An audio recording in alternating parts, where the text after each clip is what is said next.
आनंद सम्यक ही प्राप्त होता इच्छानुकूल परिणाम होने में। आनंद सम्यक ही प्राप्त होता इच्छानुकूल परिणाम होने में। सच्चे इंसान सदा बनते सही निज मन मैल धोने में। सच्चे इंसान पैदा होते सही निज मन मैल धोने में। महाभारत हुआ जुआ के चलते सभी ये जानते भी हैं। महाभारत हुआ जुआ के चलते सभी ये जानते भी हैं। मगर शर्म आती नहीं उनको खिलकर प्रतिष्ठा को खोने में। मगर शर्म आती नहीं उनको खिलकर प्रतिष्ठा को खोने में। खिलकर प्रतिष्ठा को खोने में। जय हिंद बच्चों, कैसे हैं आप? उम्मीद करता हूं स्वस्थ, सजग व सक्रिय होंगे। आपकी स्वस्थता, सक्रियता एवं सजगता देश को नई बुलंदियों तक पहुंचाने में मील का पत्थर साबित हो। इसी उम्मीद रूपी नौका पर सवार होकर उस बेशकीमती तथ्य से जुड़ते हैं जो कि है व्याकरण का अंश, और वह आपके परीक्षा में आने वाला महत्वपूर्ण टॉपिक है। और उस टॉपिक को यदि अच्छी तरह से जान जाते हैं, समझ जाते हैं, तो निश्चित रूप से अच्छे अंक परीक्षा में प्राप्त करेंगे और इस टॉपिक से आपकी चिंता खत्म हो जाएगी। इसी उम्मीद से हम जुड़ते हैं उस महत्वपूर्ण टॉपिक पदबंध एवं उपवाक्य से। तो आइए सबसे पहले पदबंध जो शब्द है इसको परिभाषा की कसौटी पर कसते हैं कि पदबंध है क्या। हम जब इसे परिभाषा की कसौटी पर बांधते हैं तो तथ्य सामने आता है कि वाक्य के अंदर ही शब्द और जो शब्द के रूप होते हैं वे अलग अलग होते हैं। अगर हम पद की बात करें तो पद का तात्पर्य उस शब्द से है जो कि वाक्य में विभक्तियों के साथ प्रयुक्त हो जाता है। अर्थात शब्द ही जब विभक्ति के साथ विभक्ति युक्त होकर के वाक्य में प्रयोग किया जाता है उसे पद कहते हैं, और पदों के समूह को पदबंध कहते हैं। अगर इसे परिभाषा की सटीक कसौटी पर बांधते हैं तो यह तथ्य सामने आता है कि जब दो या दो से अधिक पद नियत क्रम और निश्चित अर्थ के साथ किसी कार्य की इकाई को रूप देते हैं तो वे पदबंध की श्रेणी में आते हैं। अर्थात दूसरे शब्दों में हम इसको भी व्यक्त कर सकते हैं कि कई पदों के योग से जो वाक्यांश बनता है वह एक ही काम के लिए नियत होता है, निश्चित होता है, वही पदबंध कहलाता है। इसी परिभाषा को डॉक्टर हरदेव बाहरी ने बहुत ही अच्छे ढंग से परिभाषित किया है और उन्होंने अपनी परिभाषा व्यक्त की है कि वाक्य के उस भाग को पदबंध कहते हैं जिसमें एक या एक से अधिक पद परस्पर संबद्ध होकर अर्थ प्रदान करते हैं, अर्थ देते हैं, किंतु वो अर्थ नहीं देते जो पूरा अर्थ वाक्य का होता है, वो पदबंध कहलाते हैं। तात्पर्य है कि वाक्य का वह भाग पदबंध है जो एक से अधिक पद आपस में समेटे हुए है और एक इकाई के अर्थ को व्यक्त करता है। जहां तक उदाहरण से हम इसे स्पष्ट करने की बात है तो इसे स्पष्ट कर सकते हैं कि सबसे तेज दौड़ने वाला धावक रेस में जीत जाता है।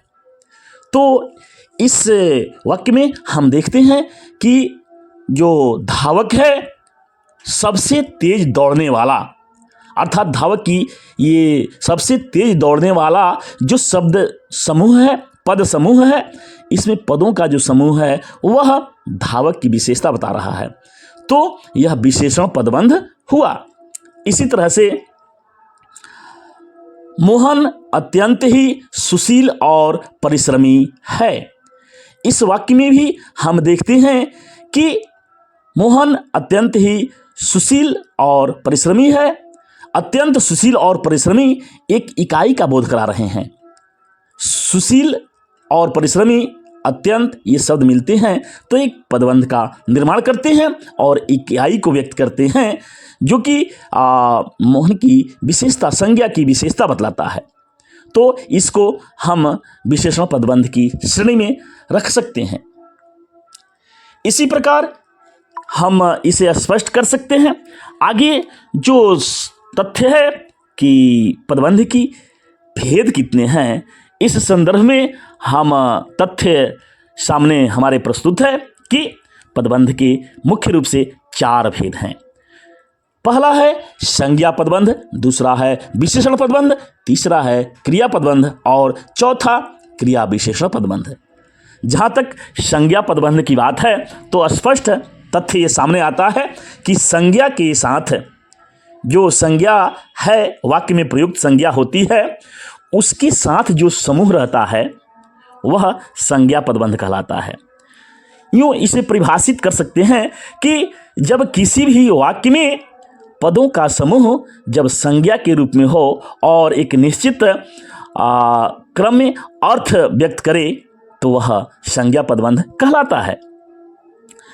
अर्थात संज्ञा पदबंध का अंतिम जो पद होता है वह संज्ञा होता है, उसी पर वह आश्रित होता है, वही संज्ञा पदबंध कहलाता है। उदाहरण के साथ हमें एक उदाहरण पर ध्यान देकर के समझ सकते हैं कि मर्यादा पुरुषोत्तम श्री राम ने लंका के राजा रावण को मार गिराया। मर्यादा पुरुषोत्तम राम ने लंका के राजा रावण को मार गिराया। तो इस वाक्य में किसने मार गिराया? मर्यादा पुरुषोत्तम श्री राम ने। तो मर्यादा पुरुषोत्तम राम ने लंका के राजा रावण को मार गिराया। इसमें लंका के राजा रावण को इस इकाई में देखते हैं कई पद मिले हुए हैं और यह जो है सो संज्ञा पदबंध हुआ। इसी तरह से दूसरा जो भाग है विशेषण पदबंध है, अर्थात इसका तात्पर्य है कि जब किसी वाक्य में पदबंध किसी संज्ञा की विशेषता नियत क्रम और निश्चित अर्थ में बताता हो तो वह विशेषण पदबंध की श्रेणी में आएगा। इसको दूसरे शब्दों में भी समझ सकते हैं और भाव को जान सकते हैं कि पदबंध का शीर्ष अर्थात अंतिम जो पद है वह विशेषण हो तो सभी उसी पद से आश्रित हो तो वह विशेषण पदबंध कहलाता है। उदाहरण के साथ हम इसे स्पष्ट कर सकते हैं कि सदैव तेज गति से दौड़ने वाली गाड़ियाँ अक्सर देर से पहुंचती हैं। सदैव तेज गति से दौड़ने वाली गाड़ियाँ अक्सर देर से पहुंचती हैं। इस वाक्य में सदैव तेज चलने वाली गाड़ियाँ, इसमें एक इकाई का बोध हो रहा है और विशेषता बता रहा है गाड़ियों की। तो इस तरह से यह विशेषण पदबंध हुआ। अगला यानी तीसरा भाग है क्रिया पदबंध, अर्थात मुख्य रूप से इस पदबंध में क्रिया की बात की जाती है। क्रिया एक प्रधान क्रिया होती है और उसके साथ अन्य क्रियाएं मिलकर के एक समग्र इकाई के निर्माण करते हैं। क्रिया के रूप में ही इसे ही क्रिया पदबंध कहते हैं। अगर उदाहरण के साथ हम इसे स्पष्ट करें तो निश्चित रूप से तथ्य सामने आता है कि राकेश छत से दिखाई दे रहा है। अगर इसे हम शब्द को वाक्य को पुनः आगे करें कि राकेश छत से दिखाई दे रहा है, दिखाई दे रहा है, इस वाक्य में इस इकाई में हम स्पष्ट देखते हैं कि दिखाई दे रहा है। दिखाई शब्द हो गया मुख्य क्रिया देखना और इसको इसके परिवार को बढ़ा रहा है, दे रहा है। इस तरह से क्रिया का जो रूप है वह हम देखते हैं कि 4 पदों में हो रहा है। तो इस तरह से यह क्रिया पदबंध हुआ। अब अंतिम है क्रिया विशेषण पदबंध है। पदबंध का अंतिम भाग है क्रिया विशेषण पदबंध। इसका अभिप्राय यह है कि क्रिया का विशेषता जो बतलाए उसे क्रिया विशेषण कहते हैं। और क्रिया विशेषण के रूप में जो शब्द शीर्ष स्थान पर रहे और उसी पर भाव आश्रित हो उसे क्रिया विशेषण पदबंध कहेंगे। तात्पर्य यह है कि वाक्य के अंतर्गत क्रिया का विशेषण रूप जो होता है वह शीर्ष स्थान पर रहता है। इस इकाई में उदाहरण के साथ इसे हम स्पष्ट समझ सकते हैं कि अखिलेश्वर ने रमा की आधी रात तक प्रतीक्षा की। अखिलेश्वर ने रमा की आधी रात तक प्रतीक्षा की। प्रतीक्षा क्रिया मुख हो गई, मुख्य क्रिया प्रतीक्षा हुई और रमा की आधी रात तक यह प्रतीक्षा की विशेषता बता रहा है। इसलिए रमा की आधी रात तक यह पदों का जो समूह है यह क्रिया विशेषण पदबंध कहलाएगा। और एक उदाहरण हम स्पष्ट कर सकते हैं कि बालक ने सांप को पीट पीट कर मार डाला। इस वाक्य में मारना क्रिया है और कैसे वह मारा गया तो पीट पीट कर मारा। पीट पीट कर जो शब्द है यह क्रिया विशेषण पदबंध है। तो इस तरह से आपने समझा कि क्रिया विशेषण पदबंध, विशेषण पदबंध, क्रिया पदबंध और संज्ञा पदबंध क्या है। अब तथ्य है कि पदबंध और उपवाक्य में क्या छोटा सा अंतर है। दोनों ही वाक्य के भाग हैं, दोनों ही वाक्य के भाग हैं। पदबंध को हम अंग्रेजी में फ्रेज कहते हैं, लेकिन शब्द को, उपवाक्य को क्लॉज कहते हैं। उपवाक्य जो है सो एक वाक्य का एक भाग होता है, वह पूर्ण अर्थ की प्रतीति भी उससे नहीं होती है, लेकिन आधा जरूर जो है सो वह अर्थ बताता है। और पदबंध दूसरी तरफ पदों का समूह होता है, लेकिन इसमें केवल आंशिक भाव ही प्रकट होते हैं, पूरे भाव नहीं दिखाई पड़ते, आंशिक भाव ही प्रकट होते हैं। लेकिन जो उपवाक्य होता है उसमें आंशिक वाक्य का जो खंड होता है वह पूरा भाव, एक वाक्य का खंड पूरा भाव दिखाई देता है। वह स्पष्ट करता है कि वाक्य का जो एक भाग है वह पूरा स्पष्ट है। जैसे ज्यों ही मोहन घर गया त्यों ही वह सो गया। ज्यों ही मोहन घर गया त्यों ही वह सो गया। इस वाक्य में ज्यों ही मोहन घर गया अर्थात ये क्रिया इसके साथ जुड़ी हुई है और एक भाव तत्व का पूरा स्पष्ट हो जाता है कि घर जाना, और दूसरे में उपवाक्य में त्यों ही सो जाना, यह अर्थात दोनों जो उपवाक्य हैं इसमें क्रिया साथ जरूर रहती है।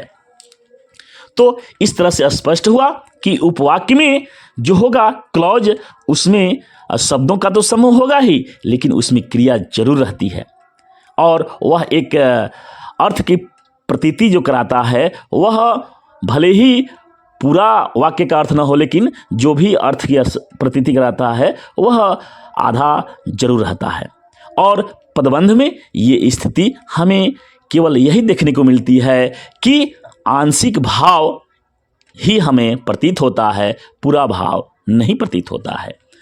तो इस तरह आपने समझा कि पदबंध की विशेषता और पदबंध के भेद तथा पदबंध और उपवाक्य में सूक्ष्म जो अंतर है क्या है। यदि तथ्य ये आपको पसंद आए, अच्छे समझ में आए तो लाइक शेयर जरूर करें और कमेंट करना भी ना भूलें। क्या भाव इसमें आपको अच्छा लगा इसे शेयर करें और अच्छे तथ्य से जुड़ने के लिए तथ्य तरंग से जुड़े रहें, क्योंकि महत्वपूर्ण तथ्य जो आएंगे तो आप उसे जल्दी से जल्दी जान सकें, उसे समझ सकें। इसी शुभकामना के साथ कि आपने इस वीडियो को शुरू से अंत तक देखा। बहुत बहुत धन्यवाद। जय हिंद, वंदे मातरम।